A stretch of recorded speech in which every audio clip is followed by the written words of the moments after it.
Fala pessoal, professor Edgar aqui e nesta aula falaremos sobre introdução à confiabilidade de sistemas, sistema série e sistema paralelo, também conhecido como arranjo em série e arranjo em paralelo.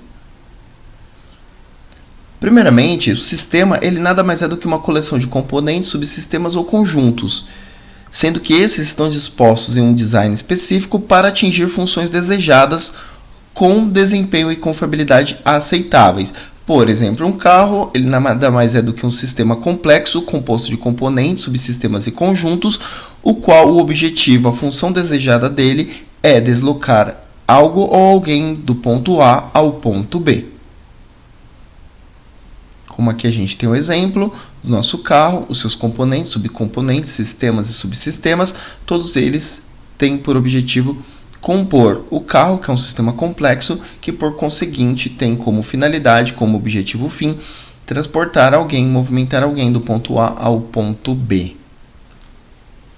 Um motor, aqui a gente também tem um motor de combustão interna, e esse motor também tem uma função específica, ele é composto por componentes, subcomponentes, conjuntos, subconjuntos, e ele tem uma função específica também, que nada mais é do que fornecer torque e movimento para os demais sistemas. Essa é a função principal dele e, por conseguinte, todos esses componentes, todas essas peças influenciarão na confiabilidade desses sistemas. Algumas estão arranjadas em série, outras em paralelo, outras de modo redundante. Os componentes, os subcomponentes, os sistemas como um todo, eles afetam diretamente a confiabilidade do sistema. Como? Depende do tipo de componente, depende da sua quantidade, depende da qualidade, depende da maneira como eles são organizados no sistema. Então, tudo isso vai influenciar na minha confiabilidade.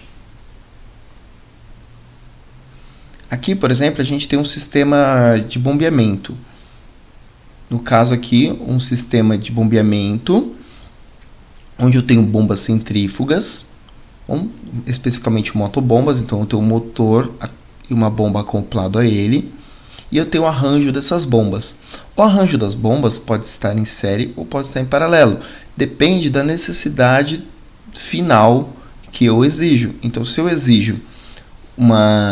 eu percebo que eu vou ter perda de carga, então em determinados pontos eu preciso colocar uma bomba adicional para que essa bomba compense a perda de carga. Então, eu vou fazer um arranjo em série.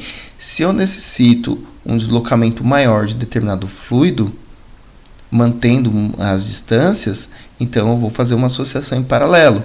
Se eu necessito que o meu sistema continue abastecido e qualquer intercorrência numa bomba, uma outra continue suprindo, mais uma vez eu tenho que manter um sistema em paralelo, porque uma vez que falhe, outra irá suprir, também conhecido como sistema redundante. O relacionamento de um sistema e seus componentes geralmente é mal compreendido ou simplificado demais. Por exemplo, a seguinte declaração não e não é válida. Presta bastante atenção. Todos os componentes de um sistema têm uma confiabilidade de 90% em um determinado momento. Portanto, a confiabilidade do sistema é de 90% nesse período.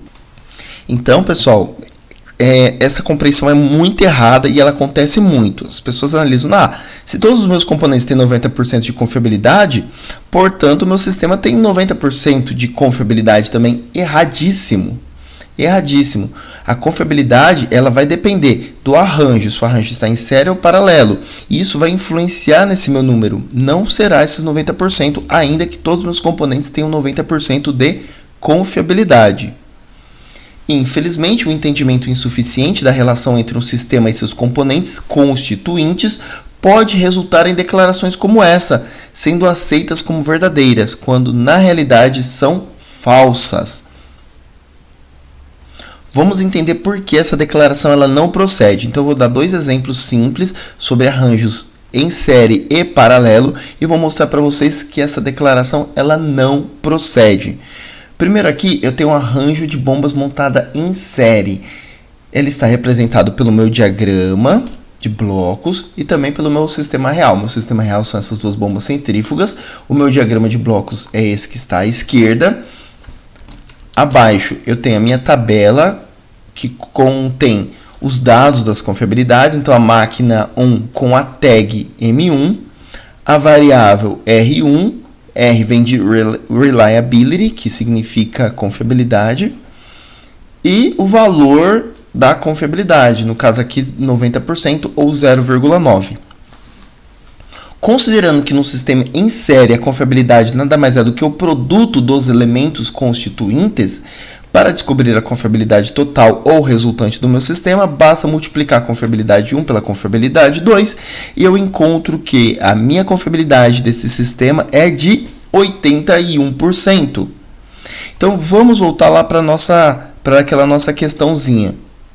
Todos os componentes de um sistema têm a confiabilidade de 90% em um determinado momento, portanto a confiabilidade do sistema é de 90% nesse período. Falso. Já mostrei aqui para vocês que no sistema em série isso não procede. Então, quando analisamos aqui nosso sistema, percebemos que, apesar dos dois componentes possuírem confiabilidades iguais de 90%, cada um deles, a confiabilidade resultante será de 81%. Agora, vamos estudar o sistema em série. Perdão, o sistema em paralelo. Então, aqui eu tenho a configuração das minhas bombas, tá bom? Então, essas bombas, elas vão receber um determinado fluido, bom? Elas vão pegar lá no reservatório fluido e vão enviar esse fluido para um determinado sistema. Pode ser uma caixa d'água, tá bom? E elas vão enviar esse fluido para um determinado sistema. Esse arranjo está em paralelo, como representado aqui pelo diagrama de blocos, ó. Bom? Então, a resultante aqui leva água para um determinado sistema que eu preciso abastecer. A confiabilidade, né, as tags é M1 e M2, já falamos, a variável R1 e R2, e o Reliability, e o valor da confiabilidade de 90%. Agora, a gente executa a equação, bom, e vamos ter o nosso resultado aqui. Então, aqui a nossa equaçãozinha. Para o sistema paralelo, essa é a equação, tá bom? Essa equação aqui, diferente do sistema em série, que é o produto. Aqui no sistema paralelo é um pouquinho diferente, é essa equação. A gente vai fazer outros exercícios mais para frente, mas por hora esse daqui já nos ajuda a compreender as nossas definições iniciais. Então, R1 mais R2 menos R1 vezes R2, eu tenho que 90% mais 90% menos 90% vezes 90%, eu tenho uma resultante de 0,99 ou 99%. Essa é a confiabilidade do meu sistema. Então, difere daquilo que foi explicitado na afirmação. Olha, se todos os meus componentes do sistema têm 90% de confiabilidade, a confiabilidade resultante é de 90%. Falso.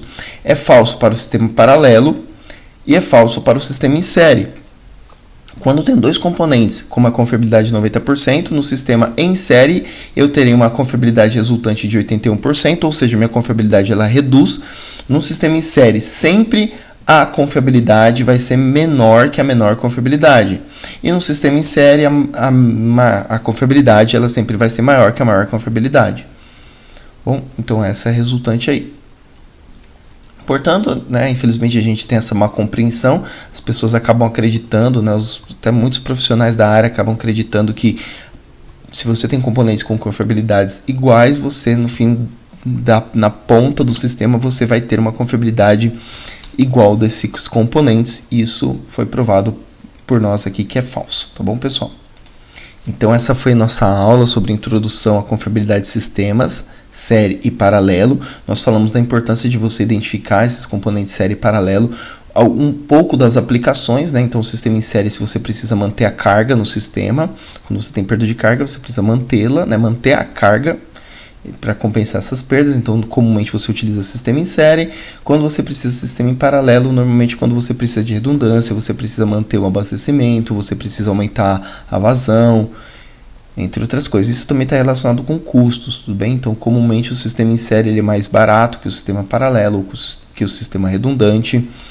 Isso também influencia nas decisões. Então essa foi a nossa aula. Não deixe de acompanhar a nossa playlist e as demais aulas. Qualquer dúvida, não deixe de entrar em contato através dos comentários, tá bom? Até a próxima, pessoal. Fui!